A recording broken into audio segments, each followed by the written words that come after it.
اللہ نے ان کے دلوں پر مہر لگا دی. ٹھیک، اصل میں وہ پہلے سے مہر نہیں لگائی تھی.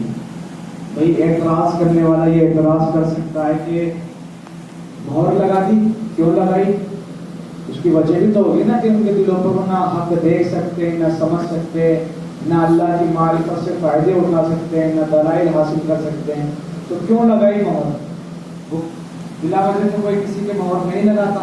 تو اس کی وجہ یہ ہے کہ اللہ نے جو کفار و مشرکین کے دلوں پر مہر لگائی، اس کی وجہ یہ ہے کہ ان لوگوں نے نبیوں رسولوں کے ساتھ سرکشی کی اور کفر کیا، عناد کیا. تو ان کا کفر، عناد، بغض، عداوت اتنا بڑھ گیا کہ جس کی وجہ سے اللہ نے ان کے دلوں پر کیا لگا دی؟ مہر لگا دی. اب یہ جو آیت مبارکہ ہے وَمِنَ النَّاسِ، یہاں سے ذکر ہے منافقین کا. آیت نمبر 20 تک ان اللہ علی کل شیء قدیر، یہاں تک کن کا ذکر ہے؟ منافقین کا. پہلے کن کا ذکر تھا؟ مومنوں کا، جو ظاہری اور باطنی اعتبار سے کیا تھے؟ مومن.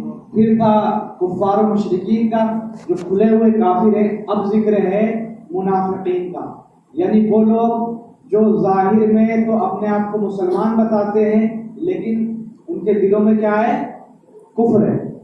تو وہی بتا رہے ہیں وَمِنَ النَّاسِ مَن يَقُولُ آمَنَّا بِاللَّهِ وَبِالْيَوْمِ الْآخِرِ، اور کچھ لوگ کہتے ہیں کہ ہم اللہ پر ایمان لے آئے اور پچھلے دن پر.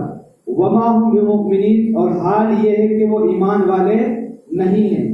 يُخَادِعُونَ اللَّهَ وَالَّذِينَ آمَنُوا وَمَا يَخْدَعُونَ إِلَّا أَنفُسَهُمْ، وہ اللہ کو فریب دینا چاہتے ہیں اور ان لوگوں کو جو ایمان لے کر کے آئے تو وہ دھوکہ نہیں دیتے مگر اپنی ہی جانوں کو. وما یشعرون، اور انہیں گمان بھی نہیں ہے.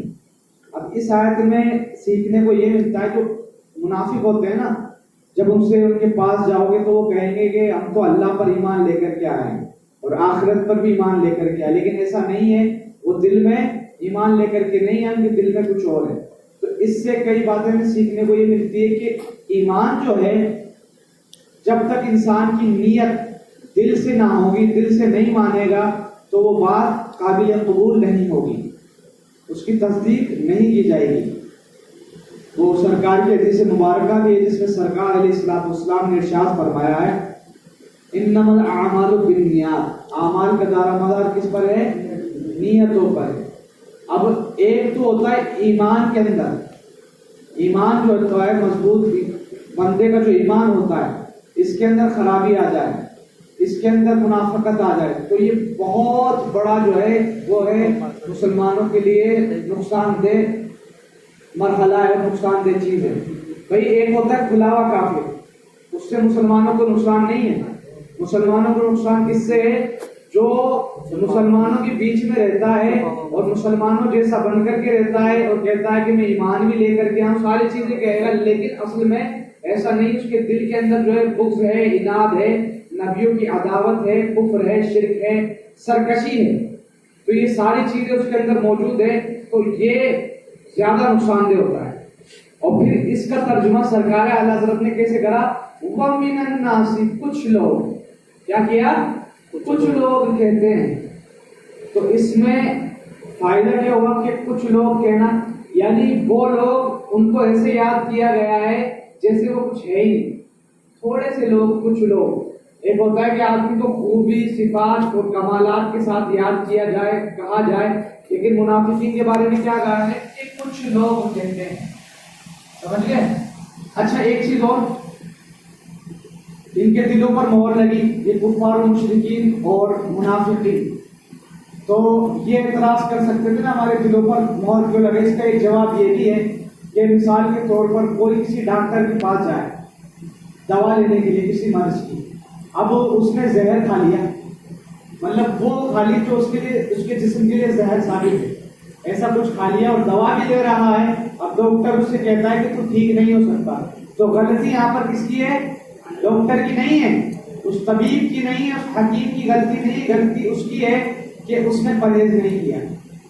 اسی طرح کفار و مشرکین اور منافقین کا حال ہے کہ انہوں نے سرکشی اور نبیوں سے عداوت، بغض اور اللہ کی دہلیز سے بغاوت اور اللہ کے خلاف انہوں نے بولا، اللہ کے خلاف شریک کیا، اللہ کے ساتھ دوسرے کو شریک ٹھہرایا اور شرک کیا، کفر کیا، ساری چیزیں کی، تو اس وجہ سے ان کے دلوں پر کیا لگی؟ مہر لگی۔ اور وہ اللہ کو وہ سمجھتے ہیں کہ ہم اللہ کو دھوکہ دے رہے ہیں۔ بھائی اللہ جو ہے وہ پاک ہے دھوکے سے، اس سے پاک ہے، دھوکہ دینے سے بھی پاک ہے، اور اس کو دھوکہ دیا جائے اس سے بھی وہ پاک ہے۔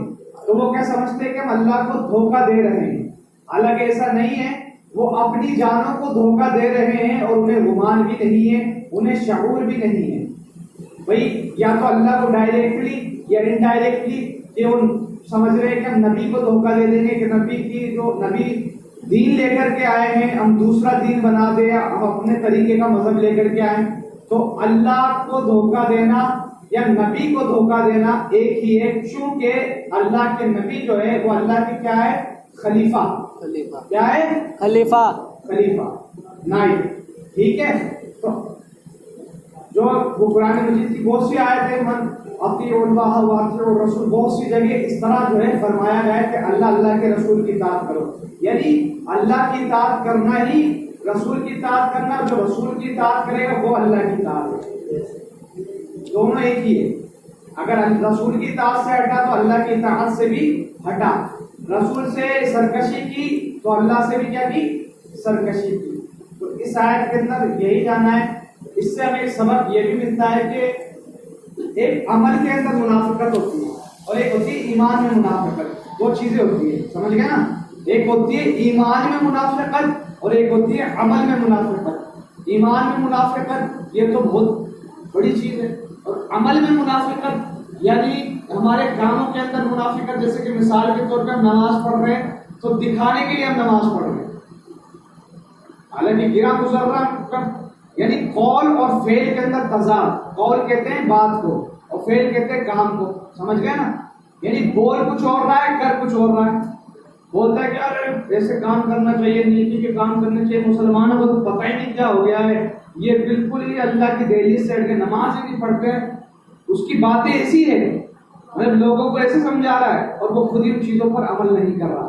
تو یہ فی نفسی ہی یہ بھی بہت خبیث اور اخبث چیز ہے، سمجھ گئے نا؟ قول اور فعل کے اندر جب تضاد آنے لگتا ہے تو انسان روحانی دنیا سے جو ہے دور ہٹتا چلا جاتا ہے، اور اس کا دل جو ہے ایک زنگ آلود شے بن جاتا ہے، پھر اس کو نماز پڑھتا ہے تو درست نہیں آئے۔ اگر قول اور فعل کے اندر بات کچھ اور ہے، کام کچھ اور ہے، ادھر نیکی کی دعوت دے رہا ہے، ادھر وہی اس کے خلاف کر رہا ہے کہ نماز پڑھو، وہی نماز پڑھنی چاہیے مسلمانوں کو، آج بربادی ہو رہی ہے، اللہ کے پاس نہیں جا رہے ہیں، اللہ سے نہیں مانگ رہے، اور وہ خود ہی نماز نہیں پڑھ رہا۔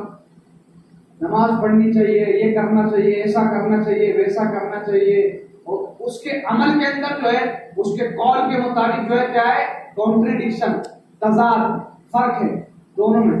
تو ہمیں ایک یہ ملتا ہے، اور دوسری چیز کہ کسی بھی چیز کی تصدیق نیت دل سے ہوتی ہے، زبان سے کہنے سے کیا ہے؟ نہیں ہوتی ہے۔